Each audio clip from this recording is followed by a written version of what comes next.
like, oh, thanks for telling me you're angry. Go pick it up. You don't throw stuff. Because in the car, like, I know at times I'm just like, but like, it's just, I feel like it's better to release the scream than release like a dragon, like attacking people, things like that. Okay. Not that I attack people. Okay. Listen, it's just parental confessions again. So whatever you gotta let out, by all means, let it out. This is the time to do it. This is the time to do it. But so it's the temper. Yeah, definitely. How do you do and how do you deal with your temper when seeing that in your children? How do you face that? Just watching them and seeing how they pick up on stuff I do or their father does, it's just like, okay, I need to nip that in the butt. I need to call him and tell him, like, hey, they're doing this. You do this. Like, so I do this also, and they're doing that. So we need to work on, like, that around them. It's just important. I don't know. Growing up, we pick up our parents' habits, but our parents picked up those habits from their parents, or even if they didn't have parents around. So it just keeps getting passed down. So somebody has to break the cycle. Somebody's got to break the cycle. Come on, NIchi. She needs to start doing some lives with me. We got to get her on the parent workshops for real.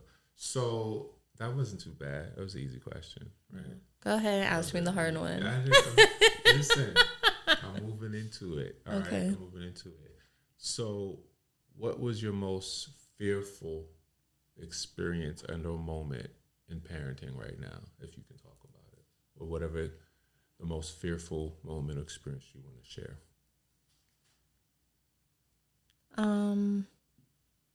I think my most fearful was when my second one was born. When he was born, he came out gray. And so I was like, hey, what time was he born? I don't hear my kid crying. Like, what's going on? And they're like, sorry to be graphic. They're all trying to sew me up down there. Like, what's going on? When was he born? Nobody's yelling out the time. Like, what's going on? And then nobody was saying anything. Like, doctors rushed over to him. And then his dad was like right here. And I'm like, go with the baby. Like, I need to know what's going on with him. And then I heard him cry. And I was like, okay. Like, what happened? They were like, oh, he swallowed a poop. Like, to leave me after having a natural birth, like, screaming. And then you're just like, oh, we're not going to respond at all. Like, I need an answer. Like, he came out at this time. He didn't take his breath yet. Say he's not breathing yet. I get, like, they didn't want to upset me. But, like, silence is, like, makes your mind wander. And my mind was wandering. And it, like, it put a fear in me because I always wanted to do a natural birth. But it was like, okay, what if I do a natural birth and then the baby comes out and then they're working on the baby, then something happens to me. So, like, I think I'd always... If I have more, I'll be at a hospital. That, like, spooked me bad. You gave me, like, 3-4 fears, girl. Yeah, that messed me up. So how did you deal with that experience that you had? Honestly, I think I was still off in an adrenaline rush, so I let the doctor know, like, hey, next time, do your job and let me know what's going on, because you put some fear in me, and I don't like that. Like, I didn't feel like she was very helpful throughout the process, but I let her know that, and just knowing, like, things are gonna happen. For me, it's for my mental and for the safety of my children. I feel like it's better I do it, like, at a hospital. I just feel more secure. Maybe if it was like a home birth and there was more people there that were like doctors and they came with like a lot of equipment in case something was to happen, I'd feel comfortable. But right now, that's not like something to think about. But I had to just be grateful he came out and he was fine. There was people there to help him. And he was breathing fine the rest of the night. He was born with an extra thumb and a heart murmur, but the heart murmur closed on its own. Then he got the extra thumb cut off like a few months later. Those are some experiences. Yeah, I went through a lot. Jeez. Very scary. But he's healthy now. He went from a little chunky baby to a little buff baby. He did. He's good to go. Yeah. He's definitely different from my first. Yeah. Definitely. Wow, NIchi, you doing well. You. I don't know why you were nervous about this show. You kicking in the butt for real. So, next question: Any regrets? Any parental regrets? Anything you regret as a parent? Any experience you had that you wish you like? Man, I wish I didn't do that. Or I wish I did this better. or I have to do this better? Anything in that realm that you can share with us?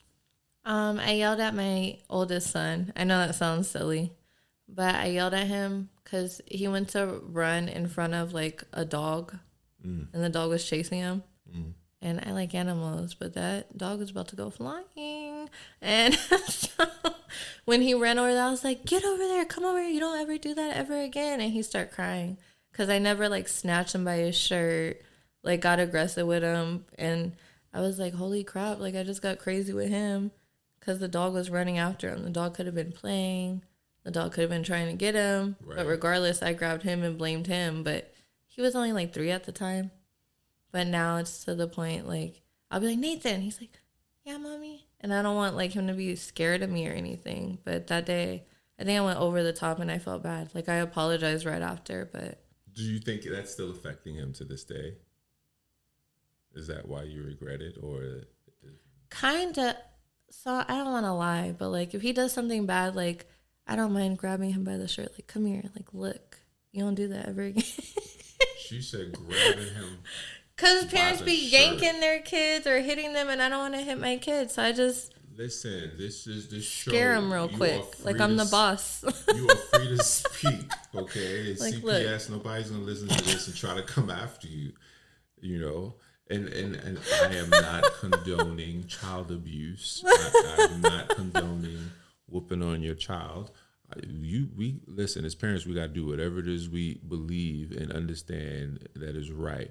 But I have learned differently from how I was raised. I have not disciplined my child physically, not ever. All right, that's not a lie. So when she was younger, that's not true. So when she was younger, I did pluck her, like I did pluck her on the lip.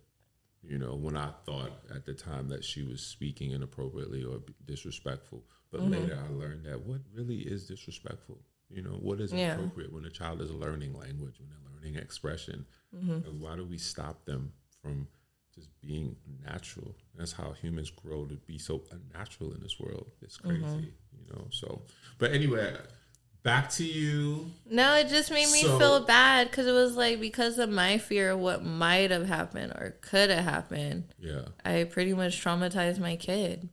Wow. So you're saying you created trauma for your child based on your own fears? Yeah, because he has like 2 dogs at the house, things like that. He likes dogs. But it was just like, I'm like, oh my God, this person doesn't have their dog on a leash. Let me get my kid. So, yeah, that wasn't right. Note, Humanhood 101, next workshop, dealing with parental fears. We're going to make that a workshop. Just make a note of it. And it's going to be a confessions episode too. So what are some things that you have in regards to, I want to talk about some of your products because I've used, and I didn't use it because I was having any issues with parenting or any issues with myself. I was just like, this smells good. But I used one of the oils. I'm going to call it the rich oil. But when y'all go to her website, you can see what the actual name of it is, right? But this oil, it did so much for, and it doesn't even have the strongest aroma, but the energy, the feeling of it on my beard, like in my neck, connecting in my throat chakra, I was speaking so effortlessly. You know, I was doing a workshop and I was just flowing, and I usually flow pretty well, but I was really flowing. I was like, wow.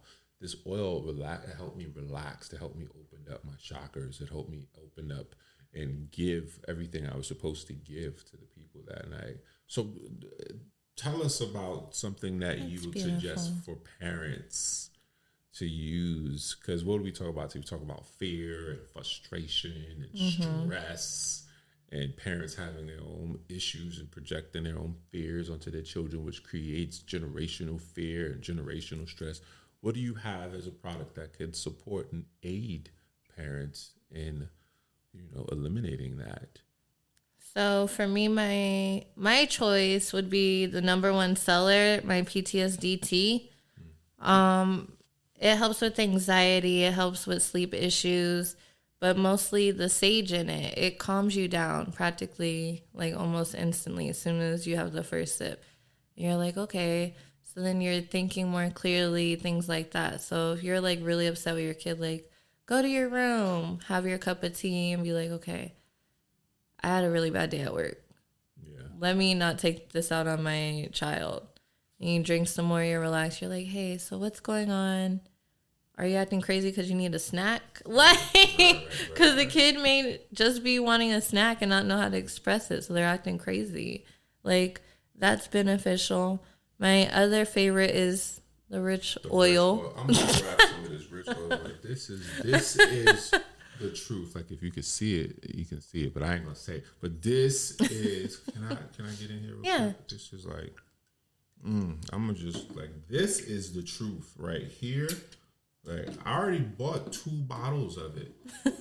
I ain't lying. He's not lying.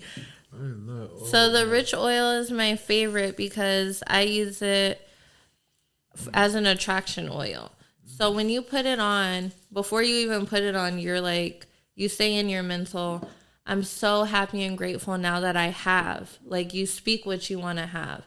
If it's money, I wouldn't recommend like a dollar amount, but just know if you're saying money or anything like that, you need to understand that it'll be like a constant repetition. So you're walking, you see a penny, you pick up the penny, you're like, oh my gosh, I'm so grateful I have this penny. If you're thinking it's just a penny, this isn't going to work for you, because that one penny, you're going to go around the corner, see your friend like, oh yeah, remember I owe you $50? And you're like, oh my gosh, thanks. Then go into the coffee shop, get a free coffee because somebody paid it forward. Then you pay it forward. So you're sitting a chain reaction of just goodness all around you, because that's what you want to be surrounded by. So it comes in money, opportunities, anything, relationships. I'm not saying like, you're going to put this on and you're going to get married. You may put it on and you may break up, but that'll be the best thing that happened in your life because that just wasn't for you. Then you find something better.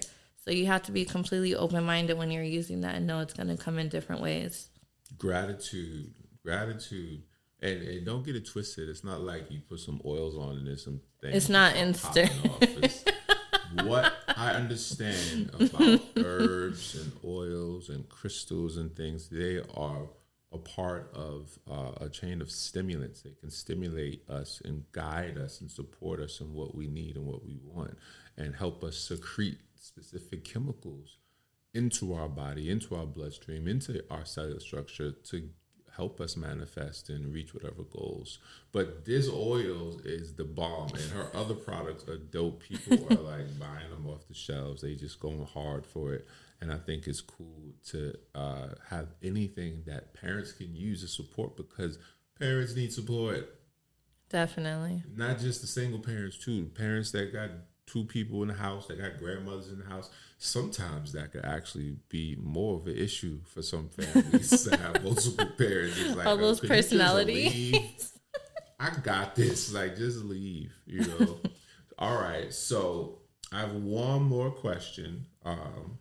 What was or is, either or, your most recent challenge, your most recent parenting challenge that really kicked your butt? Like, I want to know, what was your, like, a real struggle? Whether you have met that challenge, mastered it, or not. But I prefer one that you haven't mastered yet. Okay, so this one kind of hurt my feelings. It's my son's first year in preschool. Okay. He got his progress report back. Okay. And I'm like, Nathan can read. Nathan's just learning how to like actually write. He's on it. He can do math. He'll ask you like, what's 200,000 plus 345,000 plus 22,000? And I'm like, hold on. Like, grabbing my calculator. He could spell. So I get the progress report and it says needs improvement on the reading. And he's really good at that. On the math. On the writing I already saw. But everything else is like phenomenal. And those were the 3 things that like I'm working with them on. Like, his dad has the math. Like, I'm working with the writing. His dad's working with the writing. So we're both like working hard. And it's like, what do you mean he needs improvement? And it's like upsetting me, but then it dawned on me like, yeah, of course at home with this family, we ask him a question, he gets it. But those are strangers at the school. That's like not to call a teacher a stranger, but it's a stranger. Unfortunately.